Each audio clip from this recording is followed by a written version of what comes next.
This is probably the last one. I don't know. I'm like kind of nodding off to sleep, so I thought I would just like do some recording of myself. And it's just about how to choose. This is not about love, because people can fall in love often. Love is basically not compatibility. It's not about saying yes to each other and having the same interests. It's about feeling of longing, feeling of loss, something that you've missed because they've got something that you don't understand or perhaps haven't mastered, and they perhaps don't have something that you have mastered, and so on. And how to tell. Is it going to be there for a season? Is it going to be a bigger reason? Is it going to be for 2 or 3 years? Or is it going to be for a lifetime?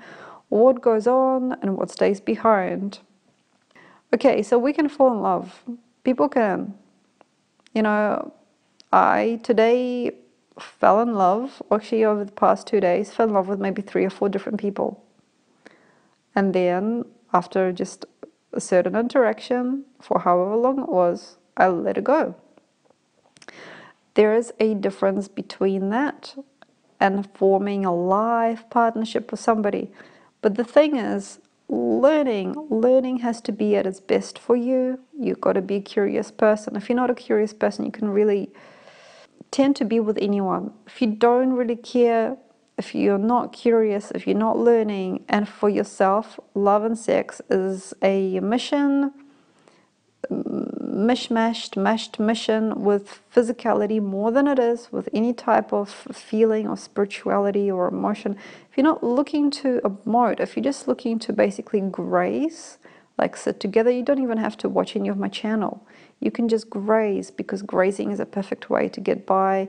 It's a very great physical 3D way of learning, and there is nothing wrong with it. Taste, flavor, color, smell, feeling, it's all there. It's all there. There's just a different way of sensing, different way of experiencing, suggesting, and learning and understanding. This is not about that. This is how to know what is it and what can be with you for the rest of your life, perhaps, or for a very long time. And nothing's forever, of course. But the main thing is to know yourself. How to know yourself. Okay. If you are, for example, with a very full and meaningful Venus and Pisces, and you got, say, lymph in Cancer, you know, very beautiful lymph in Cancer, Neptune in Cancer, or like, say, 4th house Neptune. You might not need to, but you do anyway. And then, like, you might not need to feel, but you feel. You might not need to cry, but you could just cry at a drop of a hat. You don't need someone like that. You need a person who is more dry. It's like you need somebody who's more astringent, like who's more like a apple rather than a watermelon. You know what I mean? So someone a little bit more conservative, somebody that will have the tissues ready for you. But sometimes you're not sure. You actually think you want somebody as soggy as you so they can relate to you. And there is self-hate for that combo, because sometimes people with that combo cannot believe somebody can relate. And then they want somebody similar to them, or somebody with emotional or mental strain, in order to fulfill them in that way, in some way, at least in some kind of weird understanding. So know your lymph, meaning know your Neptune, and know your Venus, so know your blood, the fluids in your body, how they move first, before you know your moon. And there is the link for you, what you're missing. For example, Capricorn lymph, Capricorn Neptune, very good. What I don't have enough of is guidance. Sometimes Capricorn Neptune, I don't have enough guidance. I don't have anybody to guide me. I don't have any guidance. I don't have anything like helping me along sometimes. That depends. That depends on how open I am. I need to look for guidance in order to find attraction on that level. So similar to my blood, say blood is between Libra and Virgo, there is a closure. There's a closure there because it's a global descendant. I was actually thinking about this just the other day. There's a global descendant in my Venus. So what do I need as a global, perhaps ascendant? Perhaps I need the opposite. You know, sometimes that works, sometimes it's true. Or I need something that is much lighter and livelier, You know, so for example, if I get Venus in Pisces at the back, at the end of Pisces, that could work very well, because that would gush where I am stagnant, or like that I feel it's the end, but it feels it's only the beginning, or vice versa.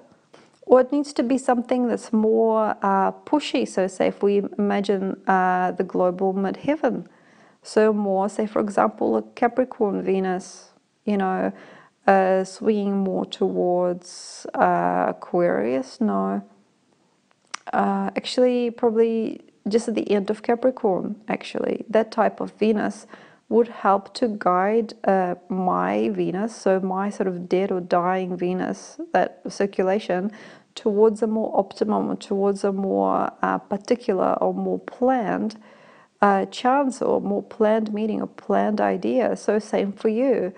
If you have your Venus in a tricky place, like say if you have it all around fire, you got Pluto and Mars on both sides, and for example your Venus is in Aries, don't try to trust a person who's also made of fire.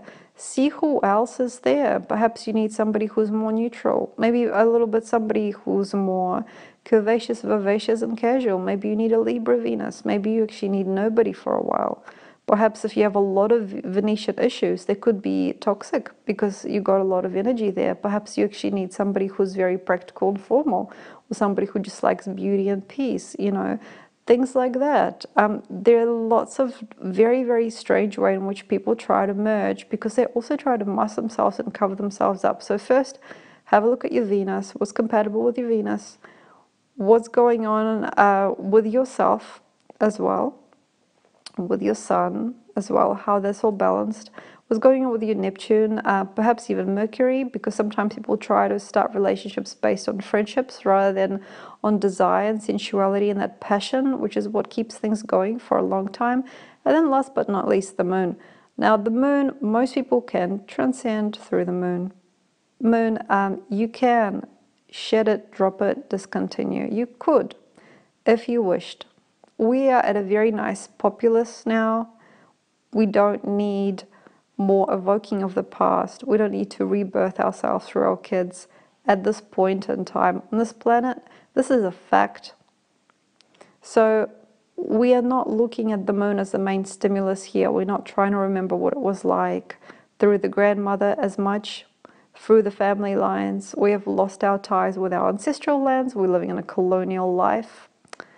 And most of us have got colonization as part of our worlds in any country on earth. Most people will have plastic food, plastic containers, all of this. This is a sign, okay, big sign.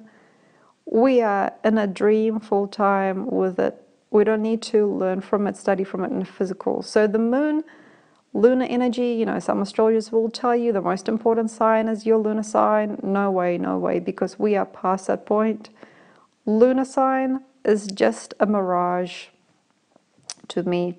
So if you are interested in this, if you are like me, not with a mother, meaning you are not looking at your mother to nurture you, to clothe you, to tell you, to teach you, you are not with Moon. Does it make sense? If you're a woman or a man who is reliant on his family, who is looking to assist them in however he can, who has to prolong their life, you know, through his children or her children, who wants to give back to the family, who wants to come back to the land where he was born or she was born, who wishes to give back to what they've given them, you know, la la la. So this is a really nice kind of entwining of the fascia with the body, who wants to repeat patterns, who wants to become like his dad or like her mom. That person is a lunar person. Yes, the Moon is right for you to choose. Very good. If you're not, you don't care about your parents, you don't have respect for the culture or the conditioning that you've come from, if you don't have any qualms about what your parents have done, if you don't think about your parents, especially if you are not on your mother's side interested, if you are not leaning towards emotion, if you're not remembering what happened in your family 3 generations ago, if you don't care, if you don't have a lot of heart for those types of issues, if you're not a cyclical person, if you don't have the time or the courage or the charisma to deal with cultural or family things, if you're not really sure as to what a family dinner is, probably most of us like this, and there's so many of us in my generation specifically, we don't really need the moon to form our decisions on what a woman is in the chart for the man, or what the self, the emotional self is for a woman is in her chart. Therefore, it is not likely that the moon's going to help unless you're magic and you're using your family line, your timeline to turn tides. I've used this before and I didn't really like it, but you can use your feminine energy or your lunar energy in your chart if you're a man to form tides with people, to form ties with people, to have a contract with another person. That is also very, very, very strong for some people without the need to marry. You could have a tantric connection, you could have a courtesan connection through the moon, you could have a contract through it, but you don't have to, because the next phase is to eliminate contracts, I feel. But if you want to, you can. Another couple of things about choosing a partner for life. Purpose. What's your ascendant and midheaven situation? Meaning, how you come into situations as your ascendant, and what you come in for is your midheaven. So what are the energies? Like, say you've got a Virgo ascendant, say you've got a Cancer midheaven.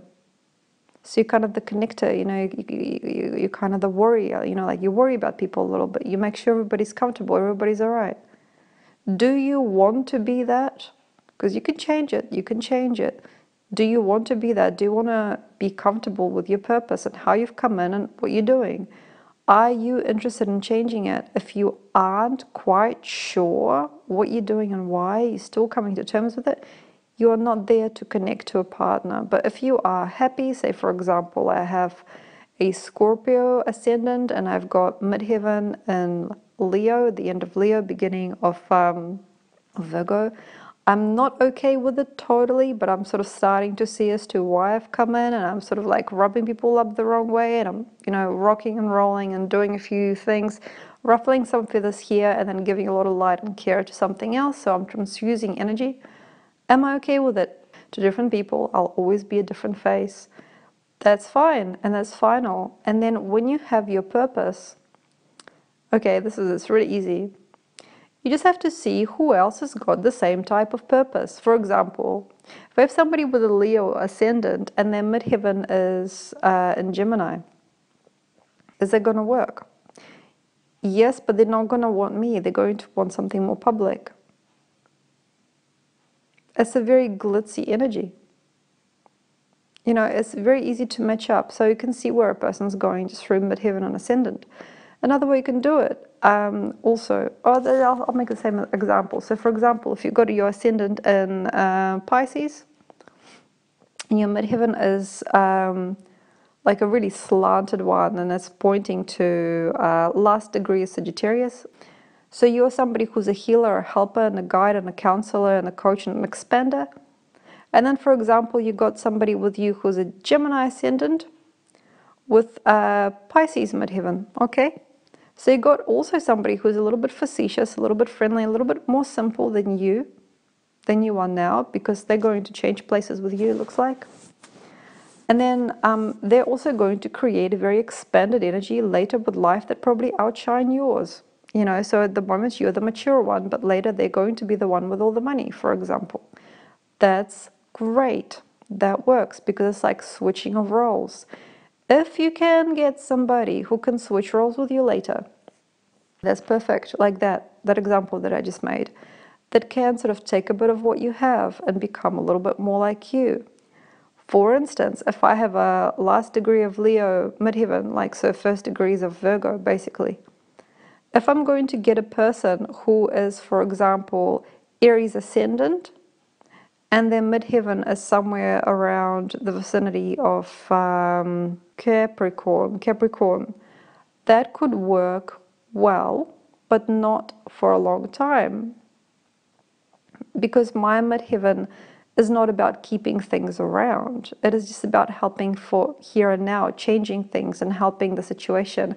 But a Capricorn midheaven will eventually want to build something of very great beauty and stature, which is permanent and temporary lives. What gives? That doesn't work. But at the same time, the Aries ascendant for the other person might work with me because they're looking for a fight, which is what Scorpio ascendant naturally gives.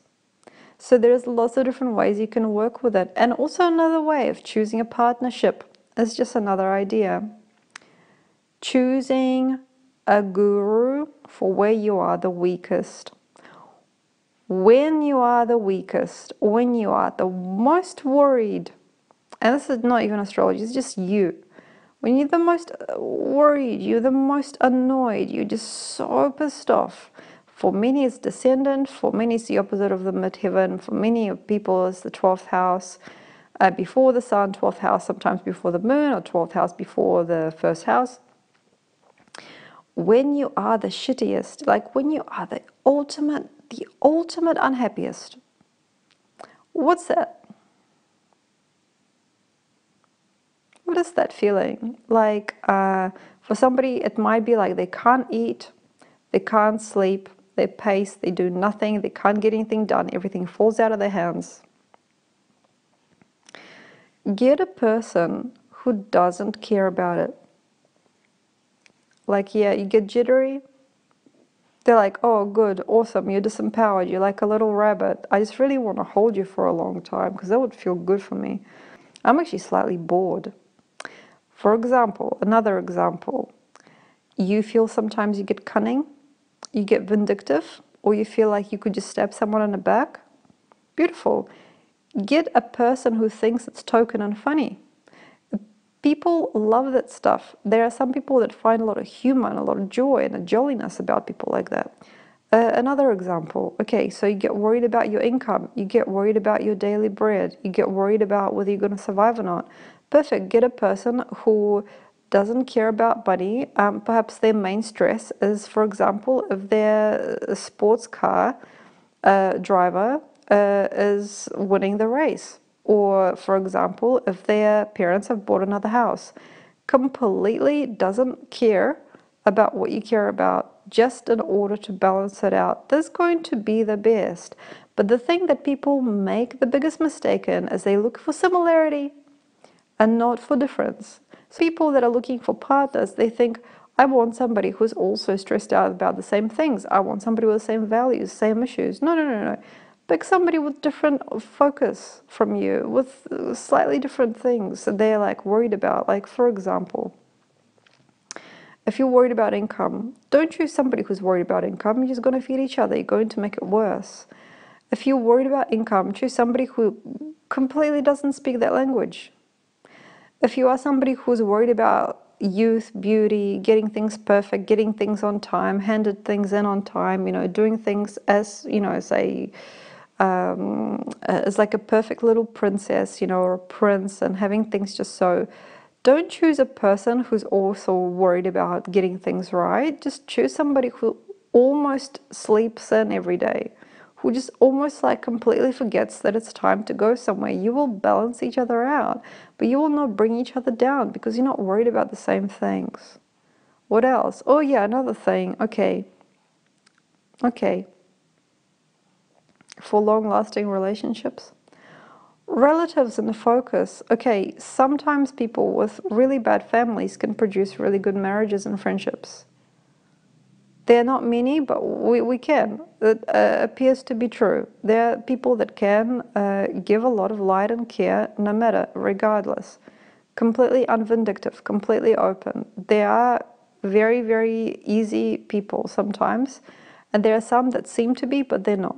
Okay, and then there's also people who are made for love, care, and marriages. They came from very beautiful, wholesome homes, and they want to, perhaps not right now, but eventually create the same. That's very easy to see. That's very simple. And then a lot of people forget their past. They see somebody, they like the look of them, they like the illusion, the dream. They forget about it. Say they're very close to their mom, and suddenly with this new person, they become not so close. They think, oh yeah, I'm going to forget myself. I'm going to redesign myself as a man or a woman. I'm going to be a different person. No, no, no, no, no. Be very sympathetic to who you naturally are. So, for example, if you're very, very mature with age and you wanted to support your parents and you find somebody who has got a completely different focus, it is very good to keep in mind that you've been who you've been before you met. And also this for the other person as well. If somebody is very interested in their home and you're trying to make them forget their home, and I've actually had a person like that recently come into my life, like they wanted to make their person forget their home, to run away with them forever.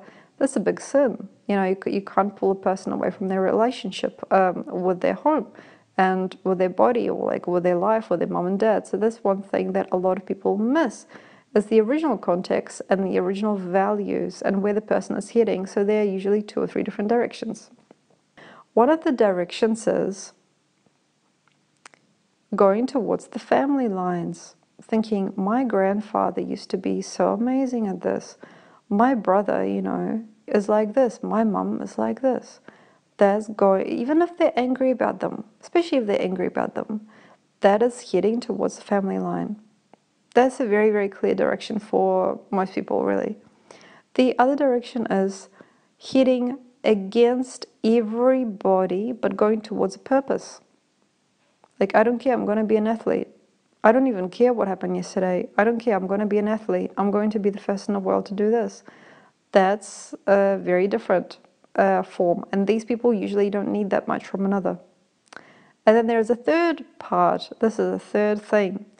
I don't care who anybody else is. I don't care what anybody else has in mind. I don't give a, you know, I don't give a flying whatever.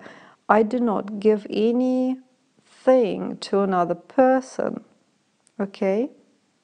I don't give anything to anybody else. I don't care. That type of person quite often is in service. And very often these types of people give back a lot to community. But sometimes they are also forgetful of others. That's something that happens a lot. I don't care, I don't care. Oh, yeah, I'll do this. I'm a nice guy. Oh, I don't care about this. I don't care about that. Did you call your mom? Oh, right. No, okay, I'll call her. People have no heart. That's something to consider. So if you are choosing, know yourself first. Are you heading towards your family, contracts with people, similar contracts to what your family has, or against contracts that your family has, which is basically the same thing as heading towards them? Are you interested in something that you really, really, really want to do, because you don't really actually need that much from another person? Or are you somebody who actually really doesn't care about anybody else? Like, you just really, really don't care about anybody else's opinion, and you actually really, really, really don't really, you don't really care as to how you look to another, as to how much you've achieved, how much you've made. You really don't care. You actually really don't care. That's actually really, really common. Usually these people are the ones that expect the most, but actually have absolutely nothing to give in the end, even if they are there for you, even if they hold your hand. So you have to understand which one of these you are. But there's also another type. This is not the type that is present often, but I've seen this around. People who are, you know, just are, oh, that feels nice. Oh, wow, you know, they just are. They're just organic people. This is not often, but sometimes people are just feeling, oh, wow, that felt like this. Oh, that felt like that. This is the perfect person for you, for anybody. This is a gift. This person is just like a baby, you know, they're just like born again every day. This type of person usually cannot be with anybody but themselves, because they aren't in love. They just can't be anywhere else but this feeling. That's a very, very excitable feeling, and usually not a lot of us can handle these types of people for more than an hour or 2 at a time. But these usually are the people that hold a lot of people together. Sometimes they're very frivolous lives, but these are the types of energies that can actually last. They can actually last because the feeling is genuine, it's real, and it's not spiked by anybody else. It's just like a natural high. That's a very, very hard thing to walk by. But it is also a very easy thing to discard because it's not very practical. It doesn't head towards anything. This is why I've talked about the midheaven and the ascendant being the guiding systems for love, because usually people need a point to it. If you are thinking about creating a long-term experience or a long-term investment in love, which is an ugly phrase, but if you're wanting to go on for a long time, have a look at your midheaven and have a look at your ascendant as to how you've come in, where you're going and how, and if you're going to walk on the same track. But the beauty of love is not knowing where it comes from, where it goes, how it happened, and what it's there for. That's where you learn the most. So not knowing if it is going to be 20 years or if it's going to be 12 weeks or it's going to be nothing, that's the beauty of love. But if you don't want to waste time, keep going with you. That's the thing. Let love break you down when you don't know how. It's like a stick in your wheels and you didn't ask for it. It's like rain on your wedding day. It's like a freaky ride and you're already paid. Good advice. Something, something. I didn't even know the words. It's like the Alanis Morissette song, obviously. It's like 2,000 spoons when all you need is a knife. The best thing is when a love doesn't just come around. It's when you just don't know what's going on, and that's a feeling of no gravity. That's a no gravity feeling.